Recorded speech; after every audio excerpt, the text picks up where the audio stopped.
El tren especial desaparecido Arthur Conan Doyle. La confesión hecha por Herbert de Lernac, que se halla en la actualidad penado con sentencia de muerte en Marsella, ha venido a arrojar luz sobre uno de los crímenes más inexplicables del siglo, sobre un suceso que, según creo, no tiene precedente alguno en los anales del crimen de ningún país. Aunque en los medios oficiales se muestran reacios a tratar del asunto, por lo que los informes entregados a la prensa son muy pocos, existen, no obstante, indicaciones de que la confesión de este archicriminal está corroborada por los hechos y de que hemos encontrado, al fin, la solución del más asombroso de los asuntos. Como el suceso ocurrió hace ya 8 años y una crisis política que en aquellos momentos tenía absorta la atención del público vino, hasta cierto punto, a quitarle importancia, convendrá que yo exponga los hechos tal como me ha sido posible conocerlos. Los he examinado comparando los periódicos de Liverpool de aquella fecha, las actas de la investigación realizada acerca de John Stater, maquinista del tren, y los archivos de la Compañía de Ferrocarril de Londres y la Costa Occidental, que han sido puestos cortésmente a mi disposición. Resumiéndolos, son como siguen: el día 3 de junio de 1890, un caballero que dijo llamarse Monsieur Louis Caratal pidió una entrevista con Mr. James Bland, superintendente de la estación central de dicho ferrocarril en Liverpool. Era un hombre de corta estatura, edad mediana y pelo negro, cargado de espaldas hasta el punto de producir la impresión de alguna deformidad del espinazo. Iba acompañado por un amigo, hombre de aspecto físico impresionante, pero cuyas maneras respetuosas y cuyas atenciones constantes daban a entender que dependía del otro. Este amigo o acompañante, cuyo nombre no se dio a conocer, era sin duda alguna extranjero y probablemente español o sudamericano, a juzgar por lo moreno de su tez. Se observó en él una particularidad. Llevaba en la mano izquierda una carpeta negra de cuero, de las de los correos, y un escribiente observador de las oficinas centrales se fijó en que la llevaba sujeta a la muñeca por medio de una correa. Ninguna importancia se dio en aquel entonces a este hecho, pero los acontecimientos que siguieron demostraron que la tenía. Se hizo pasar a Monsieur Caratal hasta el despacho de Mr. Bland, quedando esperándole fuera su acompañante. El negocio de Monsieur Caratal fue solucionado rápidamente. Aquella tarde había llegado de un país de Centroamérica. Ciertos negocios de máxima importancia exigían su presencia en París sin perder ni un solo momento. Se le había ido el expreso de Londres y necesitaba que se le pusiese un tren especial. El dinero no tenía importancia, porque era un problema de tiempo. Si la compañía se prestaba a que lo ganase poniéndole un tren, él aceptaba las condiciones de la misma. Mr. Bland tocó el timbre, mandó llamar al director de tráfico, Mr. Potter Odd, y dejó arreglado el asunto en 5 minutos. El tren saldría 3/4 de hora más tarde. Se requería tiempo para asegurarse que la línea estaba libre. Se engancharon 2 coches, con un furgón detrás para un guarda, a una poderosa locomotora conocida con el nombre de Rochdale, que tenía el número 247 en el registro de la compañía. El primer vagón solo tenía por finalidad disminuir las molestias producidas por la oscilación. El segundo, como de costumbre, estaba dividido en 4 departamentos, un departamento de primera, otro de primera para fumadores, uno de segunda y otro de segunda para fumadores.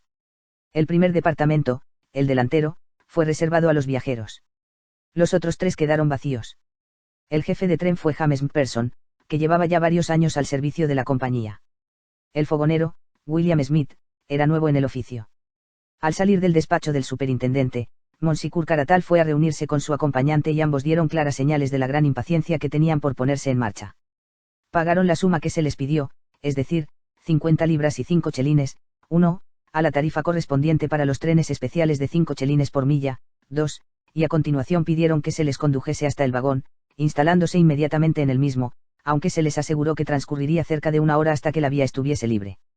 En el despacho del que acababa de salir Monsieur Caratal ocurrió, mientras tanto, una coincidencia extraña.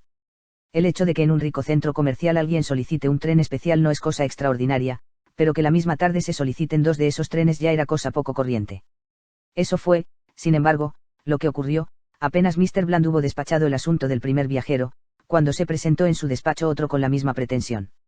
Este segundo viajero se llamaba Mr. Horace Moore, hombre de aspecto militar y porte caballeresco, que alegó una enfermedad grave y repentina de su esposa, que se hallaba en Londres, como razón absolutamente imperiosa para no perder un instante en ponerse de viaje. Eran tan patentes su angustia y su preocupación, que Mr. Bland hizo todo lo posible para complacer sus deseos. No había ni que pensar en un segundo tren especial, porque ya el comprometido perturbaba hasta cierto punto el servicio corriente local. Sin embargo, quedaba la alternativa de que Mr. Moore cargase con una parte de los gastos del tren de Monsieur Caratal e hiciese el viaje en el otro departamento vacío de primera clase, si Monsieur Caratal ponía inconvenientes a que lo hiciese en el ocupado por él y por su compañero.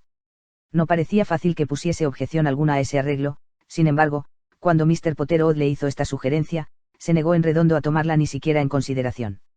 El tren era suyo, dijo, e insistiría en utilizarlo para uso exclusivo suyo. Cuando Mr. Horace Moore se enteró de que no podía hacer otra cosa que esperar al tren ordinario que Sale de Liverpool a las 6, abandonó la estación muy afligido. El tren en que viajaban el deforme Monsieur Caratal y su gigantesco acompañante dio su pitido de salida de la estación de Liverpool a las 4:31 exactamente, según el reloj de la estación. La vía estaba en ese momento libre y el tren no había de detenerse hasta Manchester. Los trenes del ferrocarril de Londres y la costa occidental ruedan por líneas pertenecientes a otra compañía hasta la ciudad de Manchester, a la que el tren especial habría debido llegar antes de las 6. A las 6:15 se produjo entre los funcionarios de Liverpool una gran sorpresa, que llegó incluso a consternación al recibo de un telegrama de Manchester, en el que se anunciaba que no había llegado todavía. Se preguntó a St. Helens, que se encuentra a un tercio de distancia entre ambas ciudades, y contestaron lo siguiente. A James Bland, superintendente, Central L&W Calle, Liverpool. El especial pasó por aquí a las 4:52, de acuerdo con su horario. Dowser, St. Helens. Este telegrama se recibió a las 6:40. A las 6:50 se recibió desde Manchester un segundo telegrama. Sin noticias del especial anunciado por usted. Y 10 minutos más tarde un tercer telegrama, todavía más desconcertante. Suponemos alguna equivocación en horario indicado para el especial. El tren corto procedente de St. Helens, que debía seguir al especial, acaba de llegar y no sabe nada de este último. Sírvase telegrafiar. Manchester. El caso estaba asumiendo un aspecto por demás asombroso, aunque el último de los telegramas aportó en ciertos aspectos un alivio a los directores de Liverpool. Parecía difícil que, si al especial te había ocurrido algún accidente, pudiera pasar el tren corto por la misma línea sin haber advertido nada. Pero ¿qué otra alternativa quedaba? ¿Dónde podía encontrarse el tren en cuestión? Lo habían desviado a algún apartadero, por alguna razón desconocida, para permitir el paso del tren más lento. Esa explicación cabía dentro de lo posible, en el caso de que hubiesen tenido que llevar a cabo la reparación de alguna pequeña avería. Se enviaron sendos telegramas a todas las estaciones intermedias entre St. Helens y Manchester, y tanto el superintendente como el director de tráfico permanecieron junto al transmisor, presas de la máxima expectación, en espera de que fuesen llegando las contestaciones que habían de informarles con exactitud de lo que te había ocurrido al tren desaparecido. Las contestaciones fueron llegando en el mismo orden de las preguntas, es decir, en el de las estaciones que venían a continuación de la de St. Helens.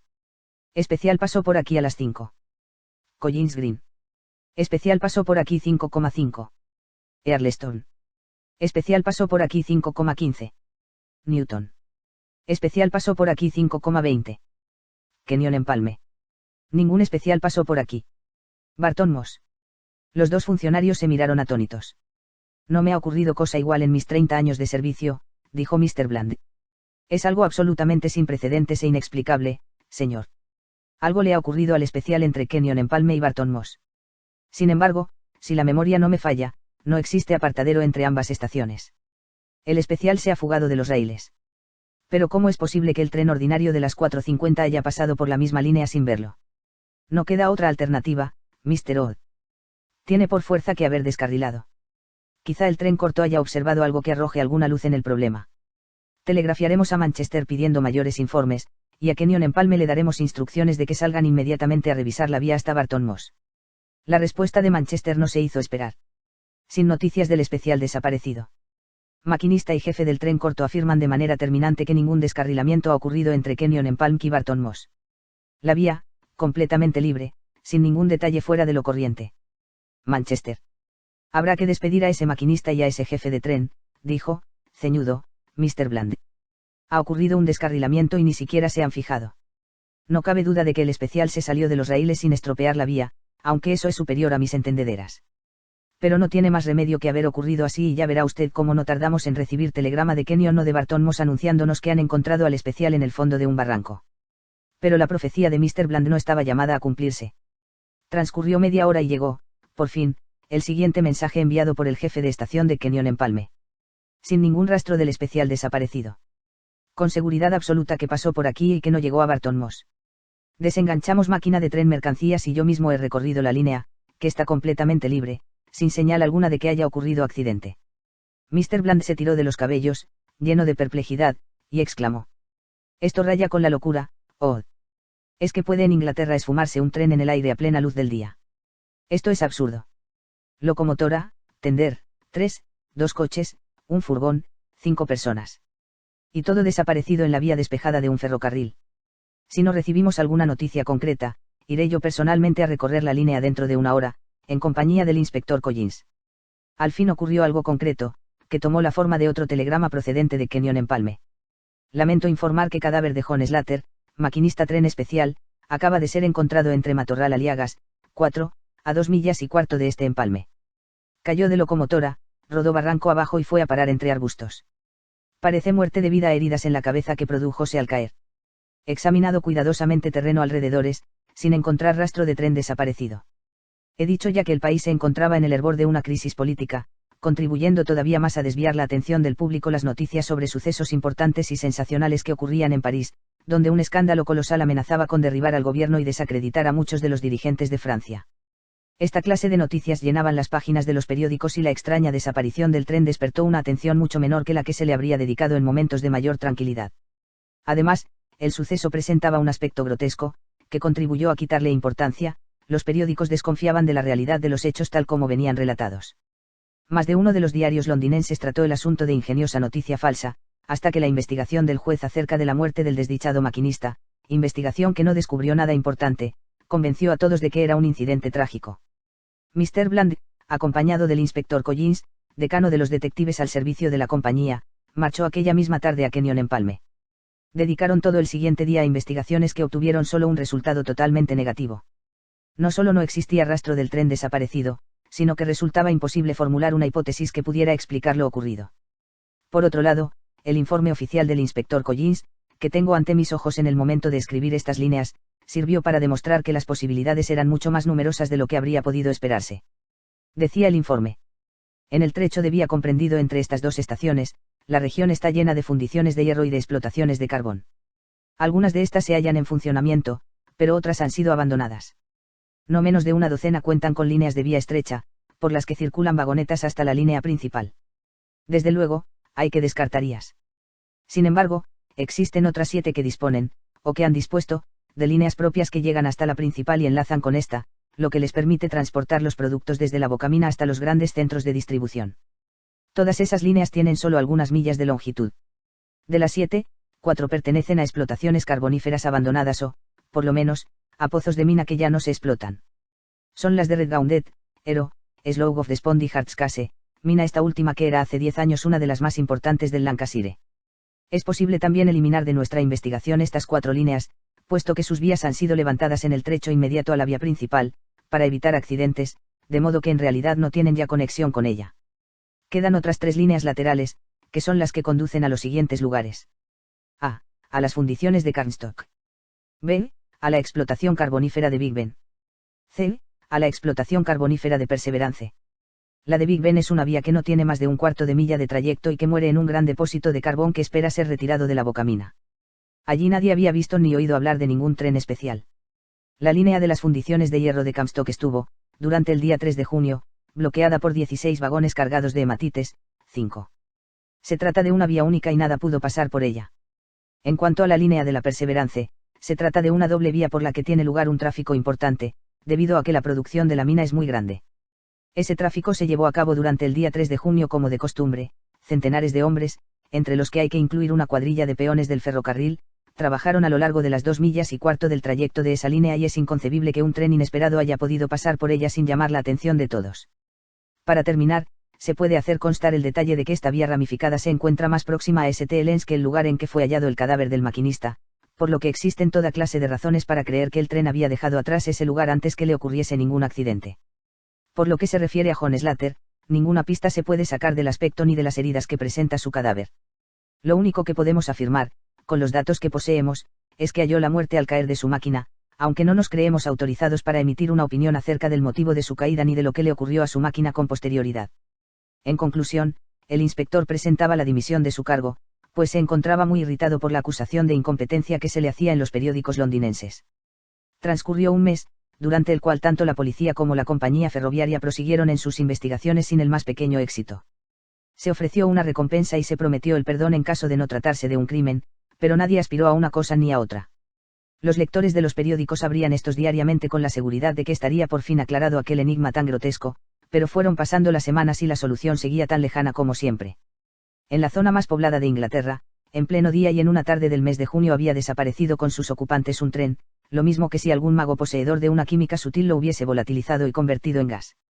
Desde luego, entre las distintas hipótesis que aparecieron en los periódicos, hubo algunas que afirmaban en serio la intervención de potencias sobrenaturales o, por lo menos, preternaturales, y que el deforme Monsieur Caratal era en realidad una persona a la que se conoce mejor con otro nombre menos fino.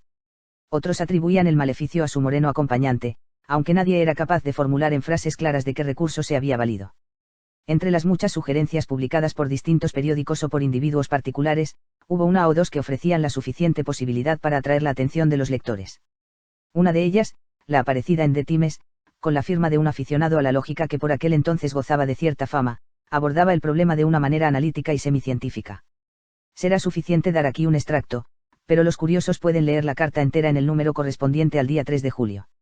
Venía a decir: uno de los principios elementales del arte de razonar es que, una vez que se haya eliminado lo imposible, la verdad tiene que encerrarse en el residuo, por improbable que parezca.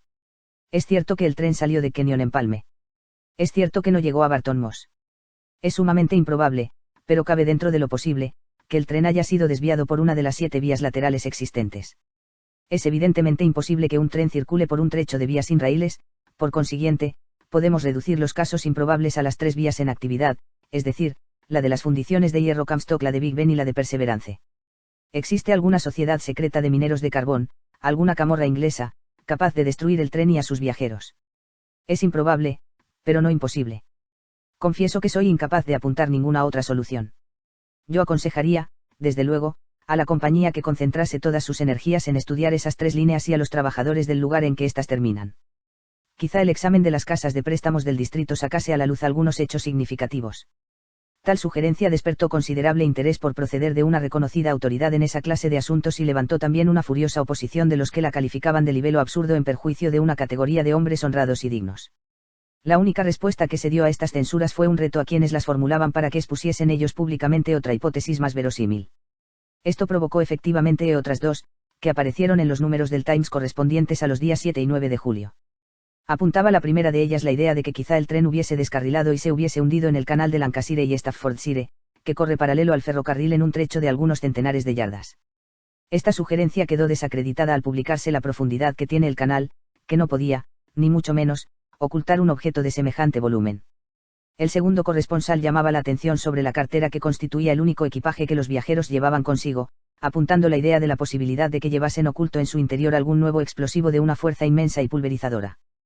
Pero el absurdo evidente de suponer que todo el tren hubiera podido quedar pulverizado y la vía del ferrocarril no hubiese sufrido el menor daño, colocaba semejante hipótesis en el terreno de las burlas. En esa situación sin salida encontrábanse las investigaciones, cuando ocurrió un incidente nuevo y completamente inesperado. El hecho es, nada más y nada menos, que haber recibido la señora de Mpperson una carta de su marido, James Mpperson, el mismo que iba de jefe de tren en el especial desaparecido.